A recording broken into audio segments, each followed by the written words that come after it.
Mena as a building or a structure or as a studio complex has been around for about 7 years. Mana by its very nature is space. That's first and foremost. It's an ability not to either rent it, want it, covet it, but it's space. We have the ability to give you a little bit for a week, a lot for a year, or for perpetuity. Our real thrust here is to make sure that we consider the artist and not so much the art. It doesn't matter what you want to do. As long as you can think of it and you've done it before, we'll have you do it again.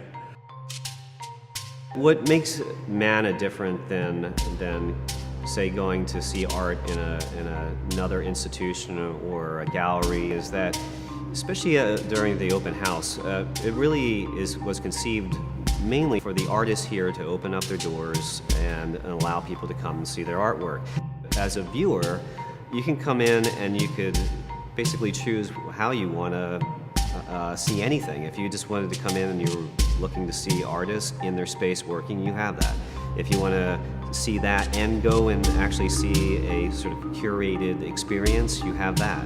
If you want to do that and actually hear artists speak and talk about how they create their work, you have that.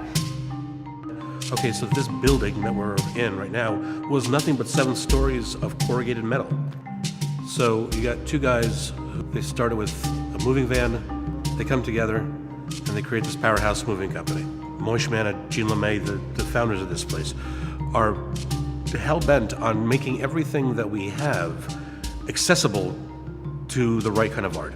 Other places could say we could have this much square footage, we have this much in the way of wall space, we have this much in the way of real estate.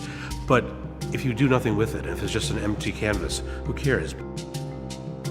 I think what goes on here is just a multitude of things. You have basic things like there's artists coming that want a studio, or you have institutions who may just want storage, or they want an actual space where they can put their staff, or actually an exhibition space. You have departments that are actually creating new content and exhibitions, residency programs, but all of those are sort of interrelated. That's the beauty of it. They're happening simultaneously, and then eventually they all come together.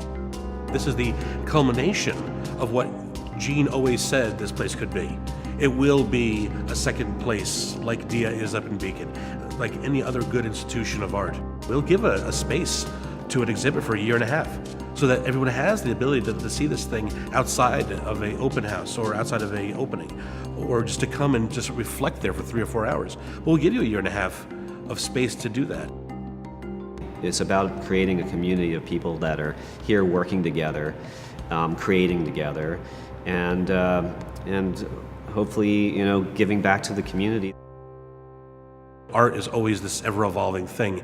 It creates with one brushstroke, and the next thing you know, you never see that brushstroke ever again. It's been piled on by so much impasto that what's better on top was just the fact that you had to dirty the canvas. And that's what this place really is. We just keep dirtying the canvas until we get to where we want to be. I'm Kelly McCumsey, and I'm the Director of Exhibitions and Programming. My name is Stan Sudel, and I'm the Mana Urban Arts Director here at Mana Contemporary.